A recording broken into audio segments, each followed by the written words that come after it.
Hi, Roopa. Good to have you here today. Hi, Sumita. Lovely to be chatting with you. Thanks so much.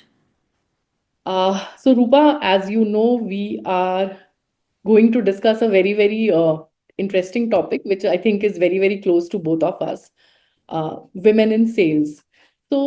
This is one particular topic which is talked about within the organizations, but we don't see a lot of people talking about it openly or in bigger forums. Uh, anyway, so moving to women in sales today, Rupa, we know that we have many women programs that happen in March, and how do we move from token representation of women as a whole and women in sales in particular in months like March to a more comprehensive approach wherein uh, they are holistically viewed as someone who is contributing to the growth of the entire sales organization. So if you have any view. Um, yeah, I'm sure you will be able to add greater insights, but let me just share some views that I have. One of the views that I have is it's very important for any organization to understand why do you have this initiative? Because I think understanding that becomes the critical first step for having women in sales. If it is seen as just as an addition to numbers, I think any such initiative will be a short run. Versus if you see this as in your quest for talent as a very structured intervention to bring on board a diverse talent, to be able to listen to diverse consumers, I think it becomes a very successful program in the long run. That's something which I certainly feel. And also important for this program to sort of succeed is the fact that it's not an HR goal. I mean, I think that that's an important thing. I think it's an organization goal, and the senior management must keep reiterating that at all stages, including within the organization and the extended workforce, as to why they are launching this program, why is it important for the organization, and how do they intend running this program, and therefore look at it from an end goal, have some sort of a goal in mind, 3 years, 5 years, 2 years, whatever is a goal, have some sort of a goal in mind as to what is that representation you want in sales, and important like to keep that goalpost moving. So that's really what I'd like to share. Absolutely. How do you actually make women an integral part of the entire sales function rather than obviously it will start as a program or it will start as an initiative, but the end goal, while one is numbers, but it should also be how do they become integral to the entire organization? Absolutely. So Rupa, there is also one aspect that I have seen in because I have been in sales my entire career. I have seen that we have very few role models for women in sales. So how do we how do you think an organization should work on creating role models within their system so that the people who come as the frontline sales, especially the women, they actually see a career path within the organization and stick or persevere to remain in sales and do well in that particular function. Um, this certainly is a very interesting point. I think largely each one of us believes that we are not biased, but the truth is each one of us is biased in some way, and therefore, as an organization, it's very important to conduct regular unconscious bias training, help people in the organization understand what are micro inequities, what is it that you're conveying, what is it that you're not conveying, right?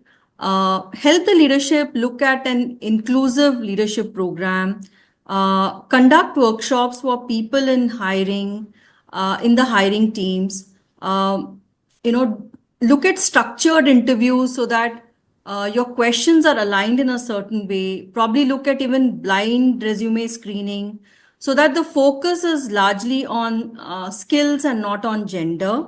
Uh, Yeah, probably another very critical thing is to look at something like a training on bystander intervention, which means that, uh, a lot of women possibly leave, and, when they experience some conversations, uh, have some experiences on ground. I think it's important to also train your employees on bystander intervention, which means that if I see that a conversation with a woman in sales is going in a certain way, help others, intervene and sort of divert, digress, resolve that issue. Probably, bring forth that conflict, do a structured conversation so that any issue is resolved effectively.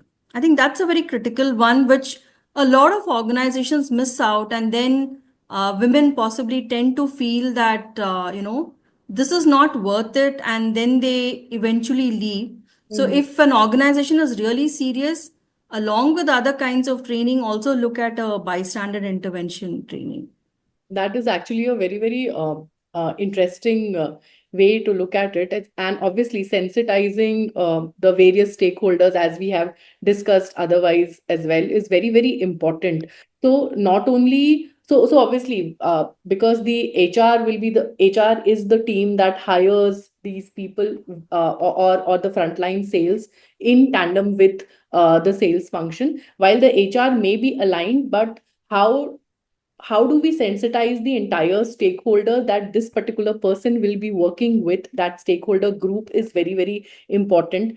uh, and as you said, yes, there are perceptions, there are many biases which we even don't know that we would be having when we are talking to a person in sales. We were discussing about the location constraint. So as you had mentioned, so this is separate to the conversation that we are having now. So you had very, very you had mentioned a very interesting point that location constraint is always related or mapped to a woman sales employee, but it can be true for for a male sales employee also. So how do we look beyond that? How do we not only enable them to perform well, but also equip them with different skills, different confidence, so that they are able to do their role better with the current scenario that is there in the market? So yeah. Absolutely, absolutely. I agree with that. So anything on the skills that you would want to discuss today? Uh, there are varied skills, Sumita, but I think one important skill which I think uh, when you're looking at hiring women in sales, should certainly be a program on financial acumen. I do believe, as a woman, that women are more sound financially, understand finances better. But to ensure that they are successful, in their role, to be able to speak the language that your trade partner understands, your stakeholders understand, I think a program in financial acumen would certainly help, and I think will go a long way, even for the woman to progress along the leadership lines. I think that that's a critical skill, I would say. All other skills, certainly, I'm sure I mean, whether it's business analytics, all of that relevant, but financial acumen, I think, uh, helps break that language barrier. Mhm.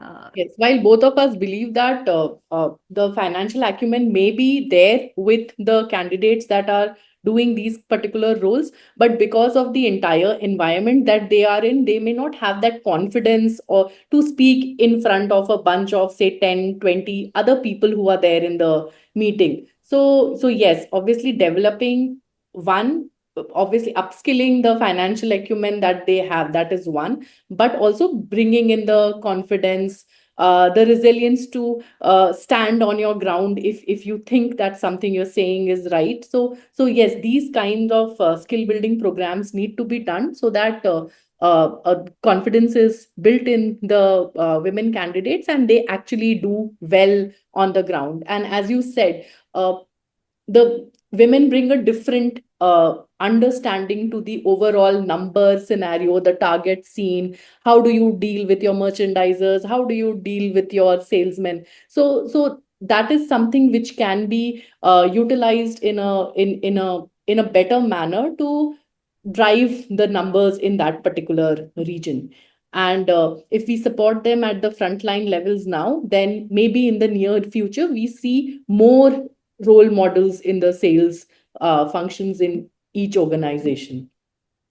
Yeah, if they feel supported, Sumita, I'm sure that they would look at supporting the next groups which join the organization. You know, they would know that.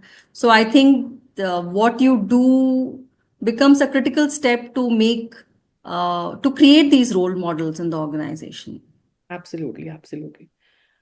So moving into the next topic that we were actually thinking about is, how do you rethink career structures in a sales function so that you create an environment which is feasible for a woman to continue in sales?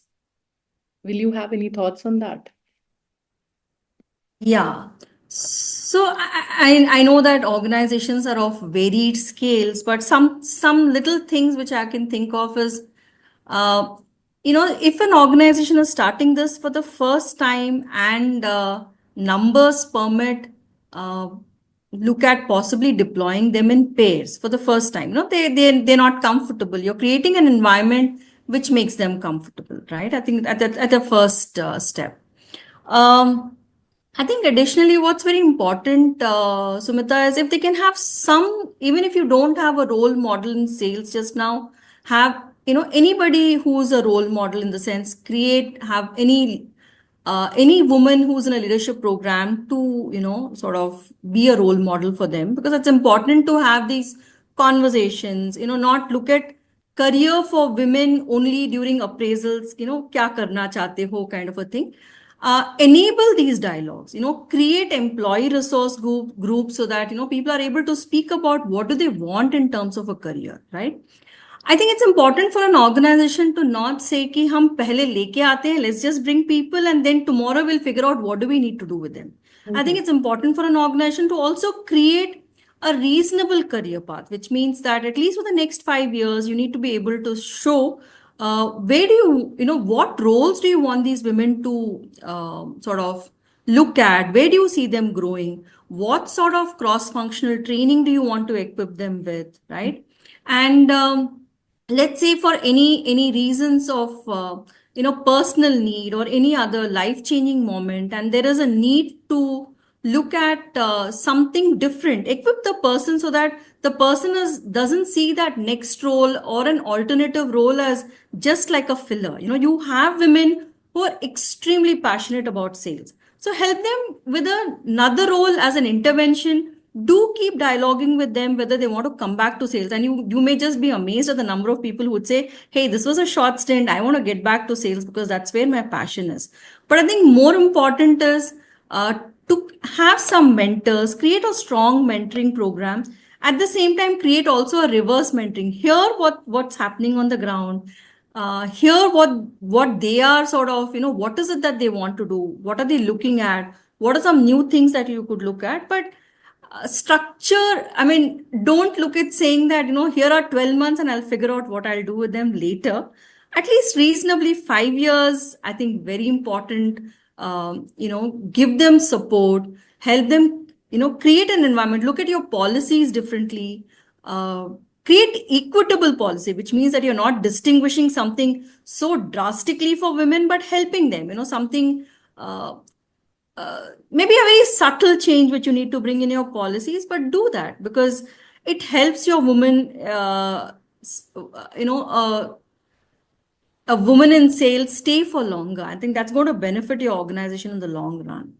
Absolutely. In fact, the about mentoring that you were mentioning, if someone has a mentor who actually believes in that particular woman candidate or woman employee, and also pushes very subtly pushes the person to be in sales, to do well in sales, not see sales with respect to their personal life milestones, rather than see it as one of the steps in the entire career roadmap, then that could be really impactful in the longer run. And as you said, when you ask women beyond these perceptions and biases whether you want to return in sales, then you will be surprised with the number of people who would want to come back to sales. Yes, absolutely.